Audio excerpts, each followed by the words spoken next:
Hari esok kita, itu sudah diciptakan sama Tuhan untuk kita. Kita adalah anak, ahli waris, dan orang yang punya hak penuh atas semua janji Tuhan. Waktu kita terima Yesus sebagai juru selamat, itu status yang diberikan, Roma 8 ayat 17. Itu tidak akan bisa diambil oleh siapapun. Kalau kita sedang berhadapan sama masalah, dan kita mulai mengatakan bahwa masalah kita besar, berat, dan kita mulai ngeluh tentang hari esok, itu sama aja kita mengeluarkan dari mulut kita kabar busuk. Itu sebabnya Yesus mengatakan dengan jelas di Matius 6 ayat 31, janganlah kamu khawatir. Kemudian ada kata begini, dan berkata, apakah yang akan kamu makan, minum, dan pakai? Khawatirnya dibahas, berkatanya kenapa nggak pernah dibahas? Dengan kata lain, janganlah engkau mengeluh tentang kebutuhanmu, maksudnya gitu. Karena semuanya sudah aku siapkan bagimu. Terima kasih Bapak, kami mengucap syukur buat pagi hari ini, hari yang baru Tuhan berikan buat kami. Biarlah kami terus mengandalkan Tuhan sebelum kami memulai aktivitas kami mau mencari wajah-Mu, mengerti kehendak-Mu Tuhan. Tuntun setiap langkah kami sesuai dengan kebenaran firman-Mu. Sucikan, kuduskan setiap kami Tuhan. Kami buka hati bagi firman-Mu. Urapi hamba-Mu yang tidak ada apa-apanya, Roh Kudus. Engkaulah yang menjadikan firman ini menjadi sesuatu yang bernilai. Di dalam nama Yesus, haleluya. Amin, amin, amin. Iya, selamat pagi Bapak Ibu. Kita boleh berjumpa kembali di pagi hari ini. Ya, saya percaya kalau kita masih ada, semua karena anugerah Tuhan di dalam hidup kita. Iya, sebelum kita memulai hari kita, ya biarlah kita mau mencari Tuhan dan melandasi semua yang kita lakukan sesuai dengan firman Tuhan. Iya, hari ini firman Tuhan saya ambil dari Roma pasal yang ketiga. Roma pasal yang ketiga ayat yang ke-9 sampai dengan ayat yang ke-12. Roma pasal 3 ayat yang ke-9 sampai ayat 12. Ya, kalau kita lihat judul perikopnya di sana, firman Tuhan, judulnya adalah semua manusia adalah orang berdosa. Ayat yang ke-9, jadi bagaimana? Adakah kita mempunyai kelebihan daripada orang lain? Sama sekali tidak. Sebab di atas telah kita tuduh, baik orang Yahudi maupun orang Yunani, bahwa mereka semua ada di bawah kuasa dosa. Ayat yang ke-10, sebab ada tertulis tidak ada yang benar, seorang pun tidak. Ayat yang ke-11, tidak ada seorang pun yang berakal budi, tidak ada seorang pun yang mencari Allah. Ayat 12, semua orang telah menyeleweng, mereka semua tidak berguna, tidak ada yang berbuat baik, seorang pun tidak. Iya, Bapak Ibu, ya di sini firman Tuhan, Rasul Paulus sedang membahas tentang bagaimana ya bahwa manusia itu telah jatuh ke dalam dosa dan hanya Allah lah yang benar. Ya, di sini juga Rasul Paulus ya sedang menyatakan bahwa tidak ada yang lebih baik orang Yahudi ataupun orang Yunani. Ya, semuanya sudah berdosa dan tidak ada satupun dikatakan di sana yang memiliki kelebihan. Ya, kalau kita lihat ayat 9 di sana dikatakan, jadi bagaimana? Adakah kita mempunyai kelebihan daripada orang lain? Sama sekali tidak, sebab di atas ya, pada pasal yang sebelumnya, di atas ya, itu di sana dikatakan telah kita tuduh ya baik orang Yahudi maupun orang Yunani bahwa mereka semua ada di bawah kuasa dosa. Kita tahu bersama dosa pada awal mula ya datang ke dalam dunia ya dan mencemarkan seluruh umat manusia. Akibat dosa dari Adam, ketidaktaatan membuat seluruh manusia kehilangan kemuliaan Allah, berbuat dosa. Karena itu Rasul Paulus bilang tidak ada kelebihan. Mau orang Yahudi, mau orang Yunani, semua berdosa. Ya, tetapi bisa dikatakan saudara, ya kenapa dikatakan manusia itu berdosa ya dan semuanya mereka tidak berguna bisa dikatakan ya seorang pun ya tidak ada yang benar, seorang pun tidak ya tidak ada seorang pun yang berakal budi. Ya, kalau kita lihat ayat yang ke-10 di sana dikatakan, ayat yang ke-11, tidak ada seorang pun yang berakal budi. Tidak ada seorang pun yang mencari Allah. Kenapa manusia itu dikatakan tidak berguna? Kenapa manusia itu dikatakan tidak berakal budi? Kenapa manusia itu dikatakan tidak ada kelebihan apapun? Sebab satu, Bapak Ibu, karena tidak ada seorang pun yang mau mencari Allah. Kita tahu kejatuhan bangsa Israel, ya. Mereka berbuat dosa, memberontak sehingga penghukuman datang karena mereka tidak mencari Allah. Ya, jadi manusia itu akan terus menjadi bodoh, akan terus tidak berguna, akan terus tidak memiliki kelebihan apa-apa selama ia tidak memutuskan untuk mencari Tuhan. Ya, apa yang membuat hidup kita bernilai? Apa yang membuat hidup ini berdampak? Apa yang membuat hidup ini memiliki arti di dalam dunia yang singkat ini? Hanya satu, ketika kita ini mencari Tuhan. Dikatakan di sini dengan jelas ayat 11 berkata, tidak ada seorang pun yang berakal budi, tidak ada seorang pun yang mencari Allah. Saya bersyukur Bapak Ibu bangun pagi-pagi jam 5 pagi untuk mendengarkan mesbah doa, mesbah syukur. Kalau malam mesbah doa, pagi mesbah syukur. Kita memuji menyembah Tuhan, kita mendengarkan firman, itu adalah sebuah tanda kita ini mau mencari Allah. Ya, orang yang mau mencari Allah itu adalah orang yang rindu untuk mengetahui kebenaran. Sebab dia sadar bahwa tidak ada satupun kebenaran yang berasal dari diri kita sendiri. Kenapa dikatakan orang yang mencari Allah lah yang berakal budi? Orang yang mencari Allah lah yang memiliki sesuatu di dalam dirinya. Ya, karena orang-orang yang mencari Allah itu menyadari bahwa dia tidak dapat melakukan apapun dari dirinya sendiri. Kita tidak memiliki kemampuan apa-apa, kita tidak memiliki hikmat apa-apa. Sebab itu kita harus mencari Tuhan. Orang-orang yang mau mencari Tuhan, orang-orang yang mau mencari Allah, mencari kehendaknya, mencari keinginannya, ya mereka lah yang akan menjadi orang-orang yang berarti dan bernilai di mata Tuhan dan di mata sesama manusia. Bapak Ibu, memang akibat dosa dari Adam pertama kali membuat semua manusia kehilangan kemuliaan Allah, dan bahkan dosa itu yang membuat hubungan manusia dengan Tuhan itu menjadi rusak. Ya, dan bagaimana kita mengembalikan jati diri kita, bagaimana kita mengembalikan kemuliaan Allah, sebab firman Tuhan berkata manusia itu diciptakan serupa dan segambar dengan Allah. Kita ini diciptakan menjadi sebuah ciptaan yang mulia dari semua ciptaannya, karena dikatakan manusia itu diciptakan serupa dan segambar dengan Allah. Tapi apa yang membuat manusia hidupnya menjadi tidak berarti, tidak berguna, bahkan tidak berakal budi? Ya, akibat dosa, karena terpisah dari Tuhan. Makanya untuk kita menjadikan kembali diri kita ini bernilai, untuk kita bisa menjadikan kembali diri kita ini berharga, hanya satu caranya, ayo kita cari Tuhan. Ya, dengan kita mencari Allah itu artinya kita merindukan kebenaran itu, kita merindukan gambar diri kita kembali dipulihkan. Orang yang mau mencari Tuhan, mencari firman, mencari kebenaran, itu adalah orang-orang yang merindukan harga dirinya, jati dirinya itu dikembalikan lagi. Kemuliaan Tuhan, bagaimana Tuhan menciptakan kita dari awal serupa dan segambar dengan Dia, itu kita kembalikan kembali dalam diri kita waktu kita mau mencari Tuhan. Firman Tuhan berkata bahwa Yesus adalah gambaran Allah yang hidup.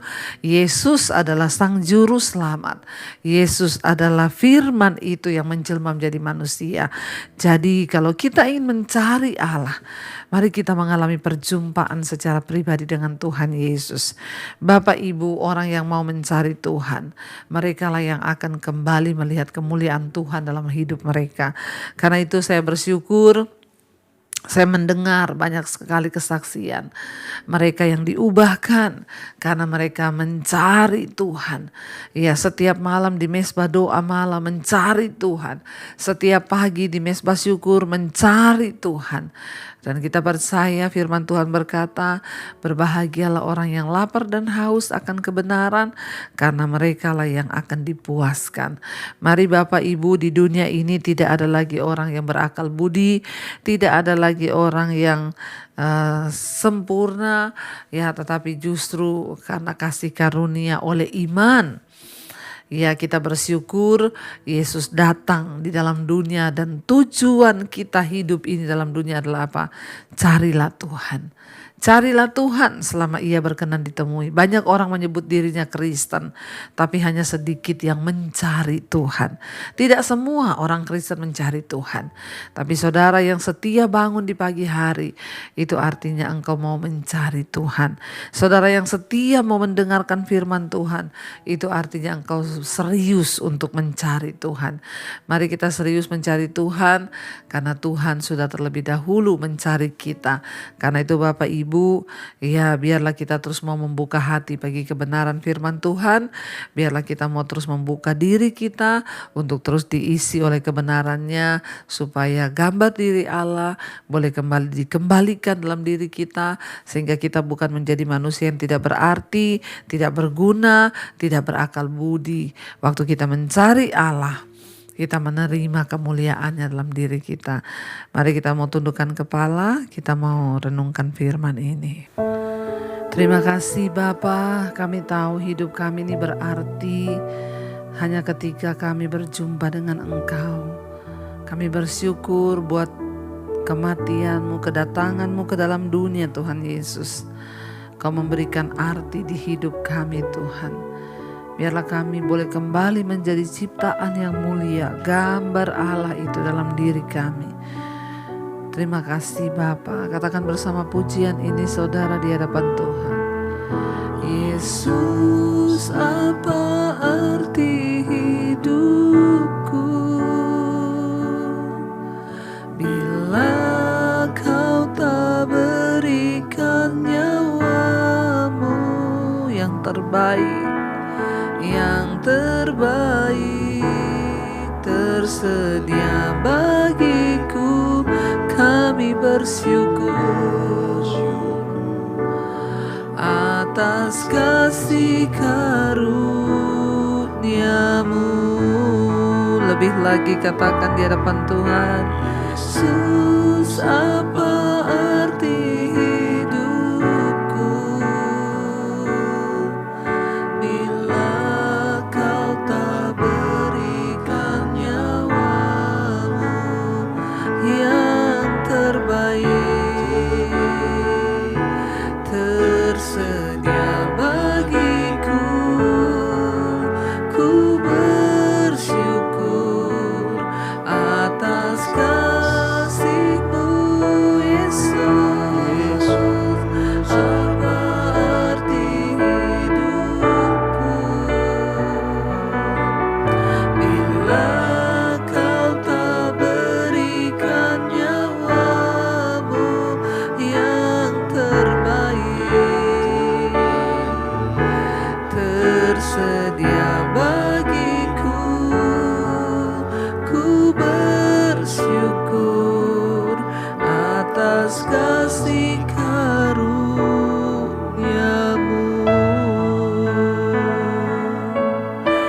Terima kasih Kau yang memberi arti dalam hidup kami Tuhan.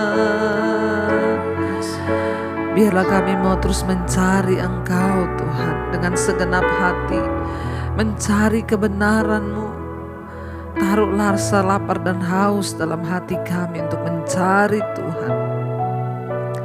Sebab kami tahu jika kami tidak mencari Tuhan, kami tidak berguna, kami tidak bernilai, kami hanya orang yang berdosa, yang sudah kehilangan kemuliaan Tuhan. Karena kasih karunia dan karena iman percaya kami kepada Engkau, Engkau mengembalikan kembali gambar diri Allah dalam diri kami ya Bapa. Ajar kami Tuhan, bawa kami Bapa untuk sungguh-sungguh boleh mengalami Tuhan dalam hidup kami. Berkati setiap anak-anak-Mu yang setiap bangun di pagi hari mencari wajah-Mu. Tuhan, Engkaulah yang menjanjikan bahwa orang yang mencari Tuhan, mereka tidak akan pernah dikecewakan. Yang sakit Engkau sembuhkan, yang beban berat Engkau beri kelegaan. Bahkan hari ini yang bekerja, kuliah, sekolah, dimanapun Tuhan sertai dan jagai, lindungi. Kami tahu orang yang berserah kepada Tuhan, yang berharap kepada Tuhan tidak akan pernah dipermalukan. Berkati yang berulang tahun pada hari ini, umur panjang di tangan kanan, kekayaan hormat di tangan kiri. Kami percaya apapun yang menjadi pengharapan kami, Tuhan menjadi jawaban bagi kami. Tuhan memberkati setiap mereka yang mencari pekerjaan. Tuhan memberkati setiap mereka yang terbaring sakit, kesembuhan, pemulihan. Bagi yang berbeban berat, Engkau berikan kelegaan ya Tuhan. Berkati Bapa setiap anak-anak-Mu yang datang hari ini dengan beban persoalan kehidupan yang berat. Engkau menjadi sumber kekuatan di hidup kami ya Tuhan. Terima kasih Bapa. Mari kita berdoa. Bapa kami, Bapa kami yang dalam sorga, dikuduskanlah nama-Mu. Datanglah kerajaan-Mu, jadilah kehendak-Mu di bumi seperti di sorga. Berikanlah kami pada hari ini makanan kami yang secukupnya, dan ampuni kami akan kesalahan kami, seperti kami juga mengampuni orang yang bersalah pada kami. Janganlah membawa kami dalam pencobaan, tapi lepaskanlah kami daripada yang jahat. Karena Engkau yang punya kerajaan dan kuasa dan kemuliaan sampai selama-lamanya. Mari buka hati dan tangan-Mu, terimalah kiranya berkat, rahmat, anugerah dari Allah Bapa, cinta kasih Tuhan Yesus Kristus, penyertaan Allah Roh Kudus turun atas hidup kita hari ini, bahkan sampai kali yang kedua Tuhan Yesus datang menjemput kita. Nama kita tercatat dalam kitab kehidupan. Dalam nama Yesus yang percaya diberkati Tuhan, katakan bersama, amin, amin, amin. Tuhan memberkati. Kau yang pegang tanganku, Kau yang sentuh hatiku, selamanya ku cinta Kau Yesus, selamanya ku menyembah. Kau yang pegang tanganku, Kau yang sentuh hatiku, selamanya ku cinta Kau Yesus, selamanya ku menyembah-Mu.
Ada seekor ikan dan monyet yang bersahabat baik.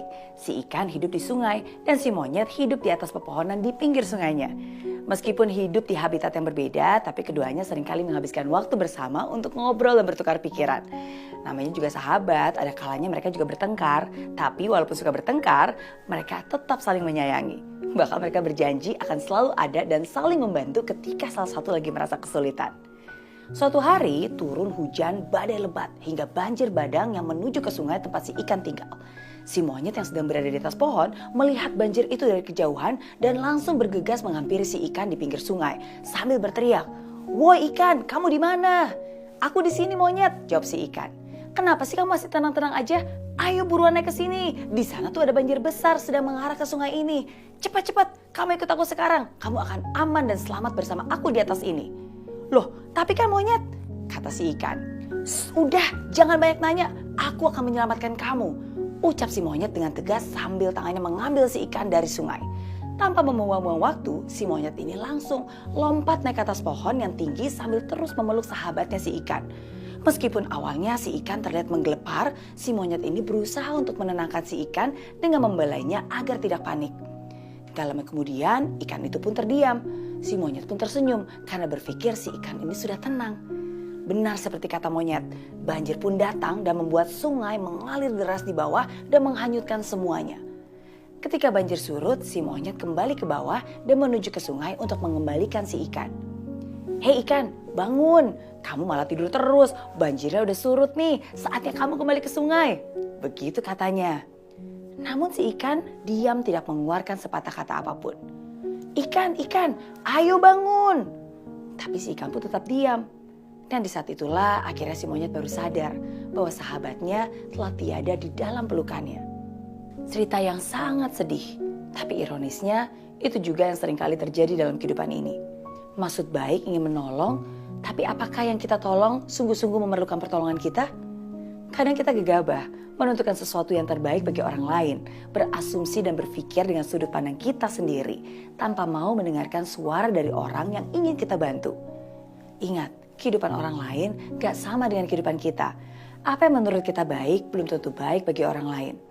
Menolong orang lain jika tidak dilakukan dalam bentuk dan cara yang benar justru bisa menghancurkan kehidupan orang yang kita tolong. Ingat, niat baik aja gak cukup, butuh hati dan juga kompetensi.